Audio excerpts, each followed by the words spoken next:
I was known as the Artful Dodger at the exhibition Portrait of a Psycho-Visualist. And it's capital A, dot, and then Capital D, then double E, lowercase. AD, tell me, how did this all begin?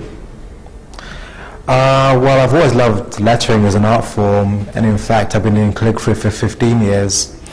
And in the summer of '82 I read an article in Life magazine, which is an American magazine, about what was happening on the hip-hop scene in America. And the part which really stuck out to me was the people writing the names on trains in big bright colourful letters. And the concept of people doing that just blew my mind, because I just saw it as another aspect of letter forms which I had to get into. Had you been trained in letter forms before? My art teacher at school started me off in calligraphy, and then when I left school, when I was about 17, I just continued and got it to a high standard. But I think your reputation began as the Artful Dodger on tubes. Did you feel you had to do that kind of... I was told it had about 15 minutes, but I think the rest of it.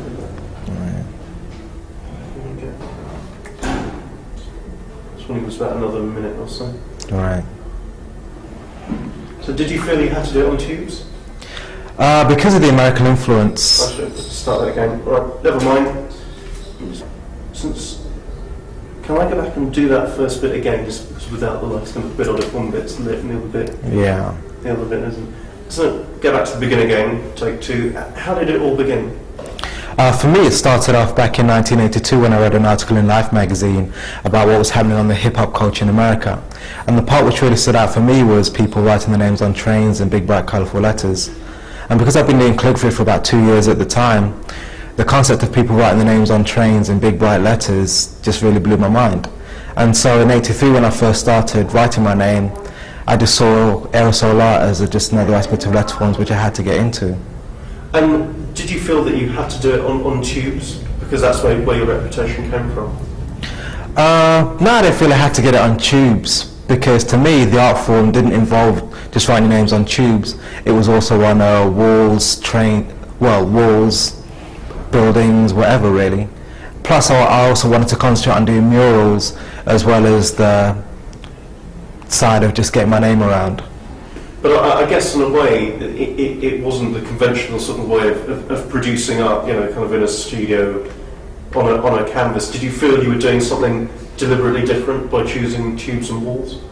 Yes, I did. Plus, because of the way the arts establishment is structured, I'd always felt like an outsider where that was concerned anyway. So doing something like aerosol art, where the whole subculture is outlawed by the masses, that just seemed natural for me.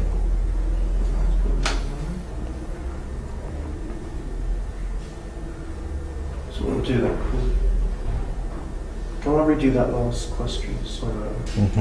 Just because the sun's moving around. Yeah. And it's just made it look a little bit washed at the edges, which I don't want it to do.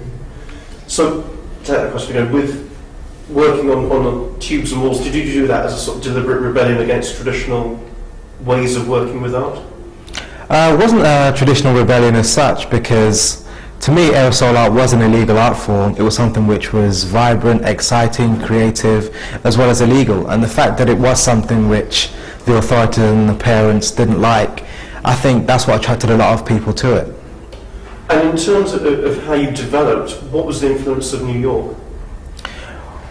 Because my first exposure to aerosol art was from New York, via magazines and books, etc., me and everyone else who I know at the time who were writing, we naturally went with that New York influence. But meeting a couple of people from New York, they advised me that the New York way wasn't necessarily the way to go, and that each culture, each country should develop their own style, go with their own influences, and so that's what I did from the mid-'80s onwards. And so for you, what was the main driving influence that brought you to the style you've arrived at today? The style I've arrived at today is something which I see as very original, and it's something ever since I started doing aerosol art has always been there.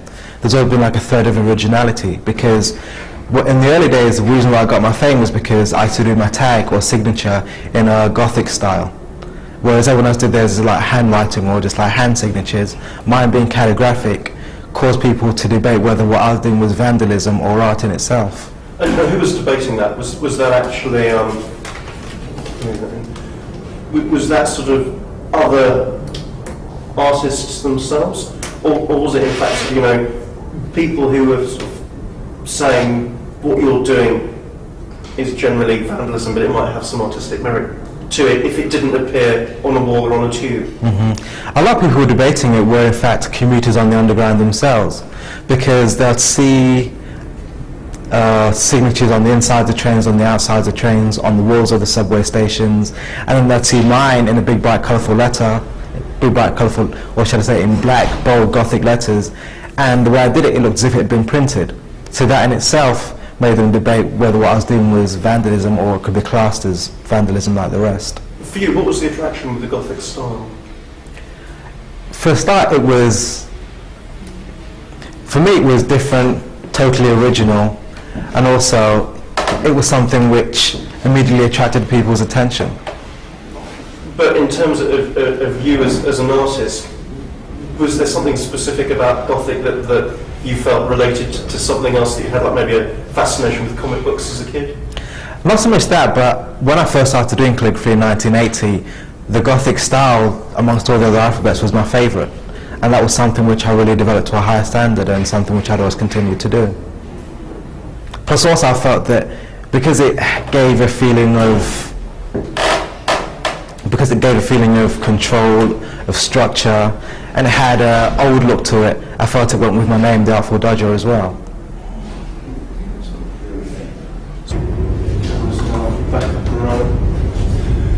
Andy, let's talk about psychovisual aesthetics. That's a term that I think you've invented yourself. Yes. What does it actually mean? Basically, psychovisualistics is a term which I came up with back in 1982, which was a combination or a collective term for the style which I developed since like the mid-80s, when I isolated myself from other aerosol writers up until the present. And basically it involves developing ideas along the lines of symbolism, letter forms, and familiar imagery, combining them into pieces which have a psychological aspect to them, in the sense that they speak to people on different levels. So there's a visual aspect, and also there's an aspect or deeper layer of information which has something for the mind as well. So that each painting gives you something to think about once you know the meaning of it. And it is part of almost the challenge and the puzzle of your paintings to work out what that message is?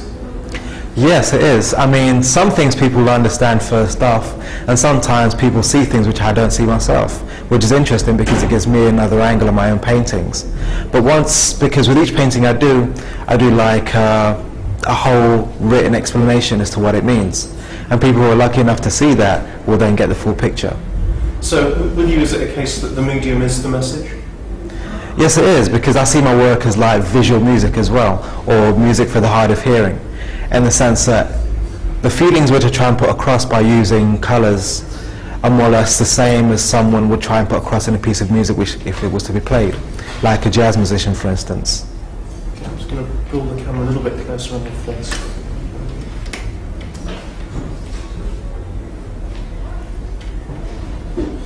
In terms of music, I know that there's a very close relationship between music and your art.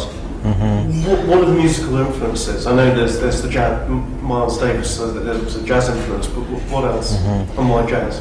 As well as art and letter forms, music is another great passion of mine. And music-wise, I've always been influenced by musicians or artists or people who have achieved a high standard in what they do. Such as I'm also influenced by The Doors, lyrically and musically, Jimi Hendrix, Billie Holiday, Charlie Parker, as well as people like Miles Davis as well. Looking at the paintings in this exhibition, it's very clear that it isn't just saying that the traditional black influences, there's Chinese, there's American, Red Indian. Mm-hmm. How do all these different multicultural bits come into your work? Where do they stem from? Is that a deliberate decision to broaden your appeal, or is it something that you've always been interested in?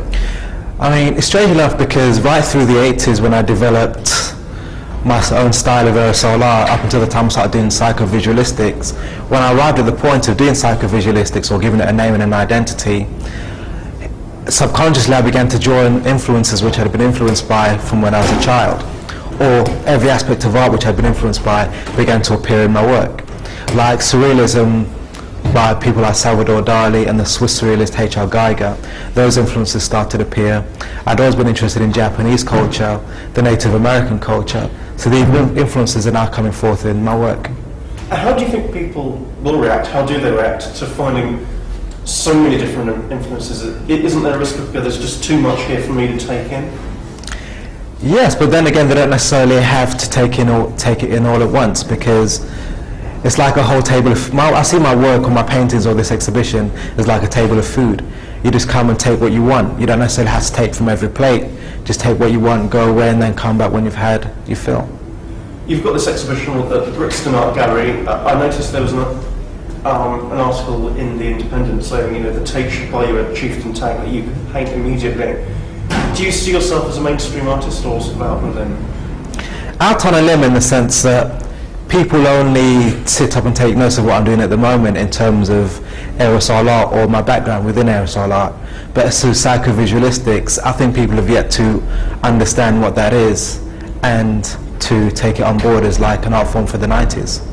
You have had a lot of commercial success with things like Weetabix, people in the city. Does that leave you street cred with other people actually in the sort of aerosol art world? No, it hasn't, because strangely enough, even though I've done work for Weetabix, for advertising agencies, for sportswear companies, that hasn't damaged my street cred, because on the streets I had fame as an aerosol writer doing illegal work, going around writing my names on walls, subways, etc., doing big bright pieces illegally.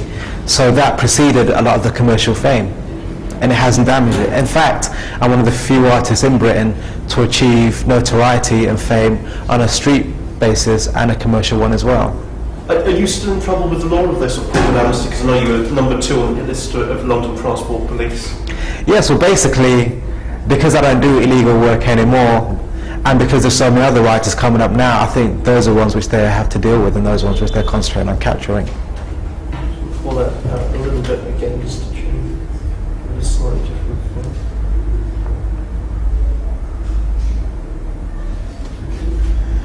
Tell me about True to the Game, because in a way it seems to me that you're trying to sort of legitimise an art form in a way you've, not single-handedly, but you've led the way in terms of making the public aware of what this art form is, and they know what it is because they've seen it on the tubes, but now you're trying to make it legit.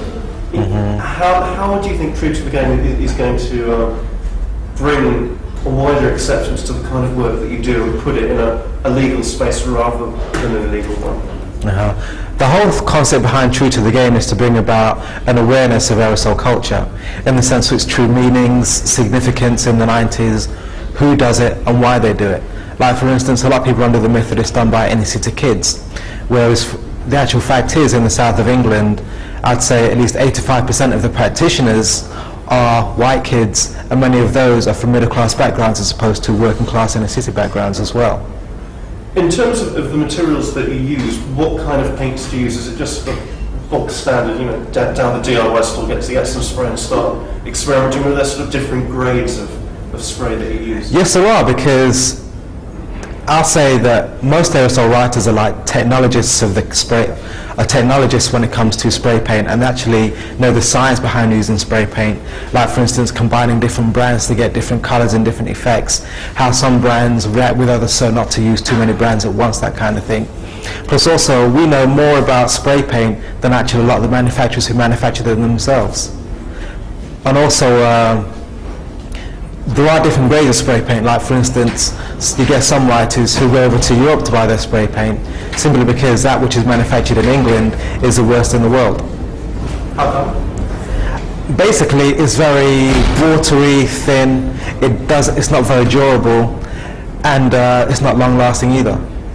In terms of the art that you've got on display here, some of it's got a very sort of an interesting textured effect, quite sort of almost surreal, but not quite the whole way. But how do you get that kind of layered bubble effect? Basically by using, because basically when I paint, I see each colour as like a different instrument in like a score of music, for instance. So I use it that way. Like I put a base colour on, and then once that base colour is dry, sometimes I sprinkle water on the canvas when it's laid flat. and then the water acts as a mask because oil and water don't mix. Then I spray other colours on top. Then once I've done that, I wipe away the water, and you have this bubble effect where the water is actually masked out the overcolours. And was that something you discovered through experimenting? Yeah, so experimenting, trying out different techniques and different methods of getting different visual effects. In terms of, it's almost a final question, I guess. I mean, in terms of what you're doing, you are making it acceptable, also saying to people, look, this is a serious business, you should stand up and take note. But do you think part of the attraction for people who are interested in aerosol art, like I said, it's always going to be younger people, part of that attraction is always that sort of element of danger of, I can take the spray can and go and do this illegally somewhere. Do you think that's ever going to die away, or is it always going to have sort of illegal underside to it? As with all cultures, whether they be art, music, even politics even, you are going to get people who are mainstream, you're going to get those who are purists and who want to keep things in their original form. You have the same thing with aerosol art in the sense that there are purists who will want to keep it illegal, and no matter what happens to it, even if people accept it, they'll still do it illegally, and they'll still go out and do trains and wars at night and get their name up wherever they go. But basically, true to the game, because we've even made a video on the art form called Get the Message, that is to bring to the public's attention a whole awareness on every aspect of the art form, whether it be used illegally on walls and trains, in advertising, in fashion, wherever really. It's just one final thing, Chris, and I know when you did the Weetabix ad, you did it in one style that was sort of true to your development, but actually made you redo it to sort of fit the stereotyped image of what graffiti would look like. Yeah. Did you have a sort of moral problem with that? A kind of sense of selling out? Strange enough, even though they made me do it again, I still did it in a style which was easily readable, etc., and had bright colours. So for me, that aspect was not selling out. The only reason I felt I could be teaching on selling out was the fact that they made me do my signature at the end with spray paint, even though I wanted to do it the way I'd always done it, with a calligraphy marker to give that gothic feel to it. Because they said they wanted my signature to look authentic. So they made me do it in spray paint, even though by doing it in spray paint, it was false and not authentic. Hey, the absolute final question then. If you were pushed, what's more important? The sort of colour or the music that's behind it? I think colour, because psychovisualistics is an expression through light and colour in liquid form. So I think colours are always important to my work.